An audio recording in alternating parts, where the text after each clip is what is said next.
Se pensi che correre 40 km sia già abbastanza assurdo, non crederai a quello che successe durante la maratona di St. Louis nel 1904. Atleti che barano salendo in macchina, altri doppati con veleno per topi, alcuni che stramazzano al suolo, uno che si ferma a rubare delle pesche. Sembra una barzelletta, ma è successo davvero. Alle Olimpiadi del 1904 una serie di eventi assurdi rischiò persino di trasformare la gara in una strage.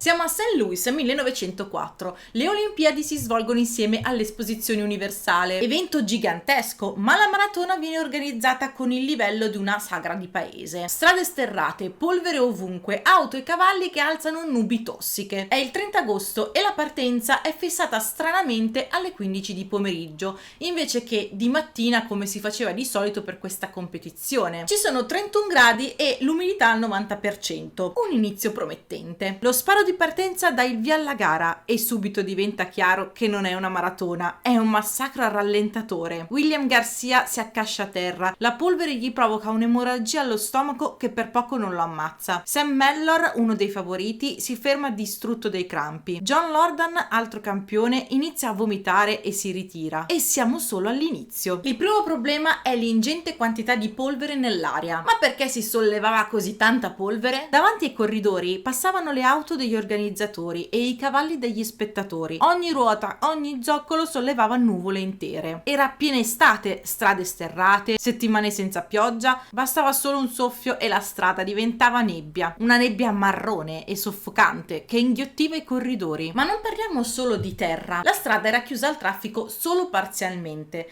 Al tempo le strade americane erano sterrate, percorse da carri, cavalli, auto di prima generazione. La polvere era in realtà un cocktail di sabbia finissima, fuliggine e residui di benzina delle auto a carburante grezzo e olio perso dai motori. Ogni respiro era un abrasivo che ti scorticava i polmoni dall'interno. Risultato: tosse, sangue, collassi. E mentre i primi già cadevano a terra, gli altri arrancavano nella nube tossica e il peggio doveva ancora venire. Nel percorso infernale erano presenti 7 dislivelli ad alture variabili, lunghi tratti costituiti da uno sterrato pieno di sassi che misero a dura prova i piedi dei maratoneti, e in più gli atleti dovevano passare all'interno di zone abitate schivando il traffico e i pedoni. E non vi ho ancora detto della genialata. Come se non bastasse, lungo 42 km c'erano solo 2 punti ristoro per bere, perché correre 40 km è troppo facile se puoi bere. Tra fine 800 e inizio 900 era convinzione diffusa che bere durante le gare potesse causare crampi, indigestione o indebolire gli atleti. Il responsabile della maratona voleva verificare la fondatezza di questa idea e testare i limiti del corpo in condizioni estreme. Si poteva bere solo ad una torre dell'acqua intorno a 9 km e mezzo e a un pozzo a metà gara a circa 19 km. Arrivati al secondo punto, dopo 20 km di corsa nel caldo e nella polvere, gli atleti erano completamente disidratati. Così molti bevvero in modo eccessivo e molto veloce. Questo gli procurò crampi, nausea, vomito e alcuni dovettero ritirarsi. Ma non quelli che ci regalarono le situazioni più assurde.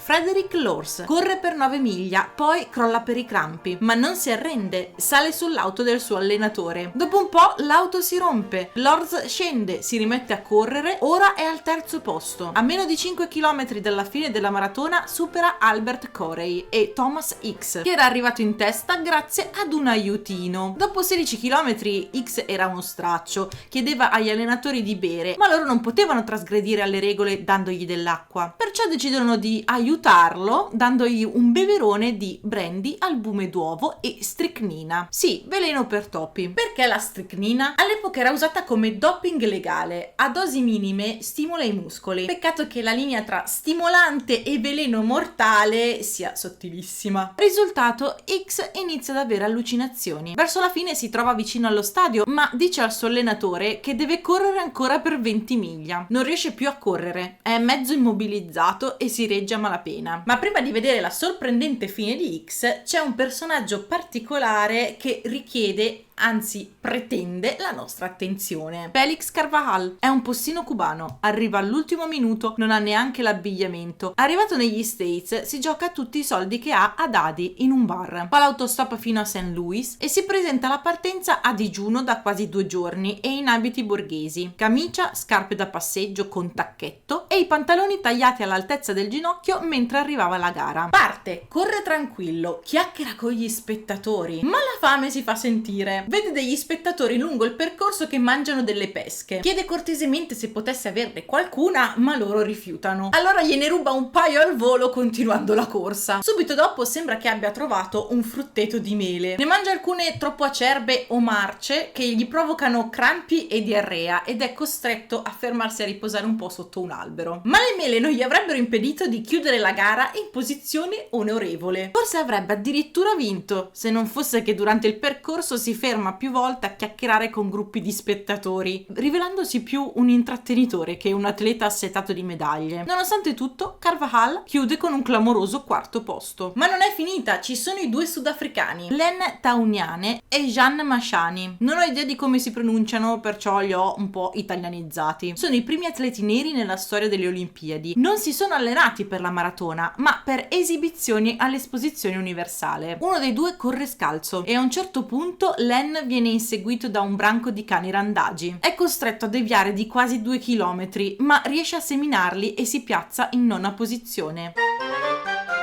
Arriviamo finalmente al traguardo, un traguardo che sembra più un pronto soccorso da campo. Di 32 partecipanti, solo 14 riescono ad arrivare a meta, il numero più basso delle Olimpiadi moderne. Frederick Lords, quello dello strappo in auto, arriva per primo e per mezz'ora lo celebrano come il vincitore ufficiale. Poi qualcuno capisce che aveva fatto 30 km in macchina. Venne squalificato a vita, in teoria. Nella pratica la squalifica durò solo 1 anno, perché venne decretato che il suo non era stato un imbroglio, ma una goliardia, e a supporto di questa tesi alcuni concorrenti avrebbero confermato di averlo visto passare accanto a loro salutandoli dal finestrino dell'auto. Ma torniamo a X, che intanto è drogato a bestia e si avvicina alla meta completamente fuori di sé, non sa più dove si trova. Gli allenatori allora lo portano di peso all'arrivo e il comitato lo proclama comunque campione olimpico. L'atleta non capisce neanche di aver vinto e continua a muovere i piedi credendo di essere ancora in gara. Chiude con il tempo di 3 ore 28 minuti e 53 secondi, il più alto mai registrato per un vincitore di una maratona olimpica. Appena i 2 aiutanti lo lasciano andare,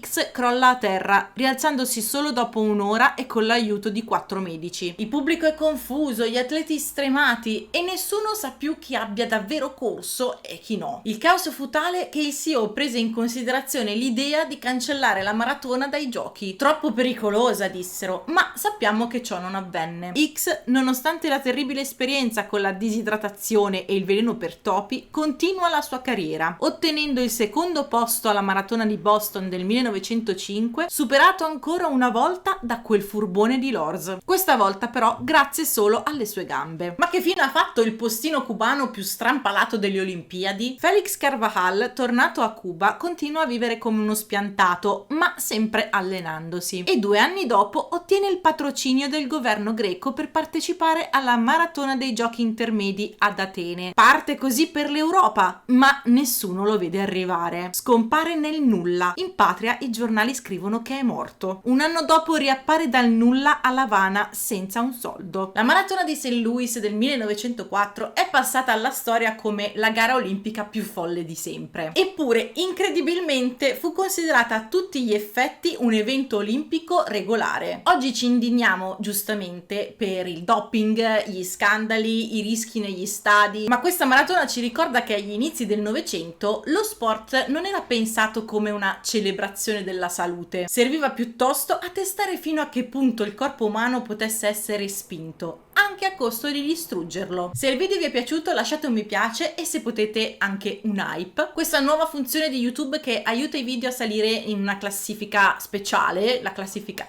hype. Vi aspetto nei commenti per sapere cosa ne pensate di questa maratona folle e ci vediamo alla prossima. Ciao!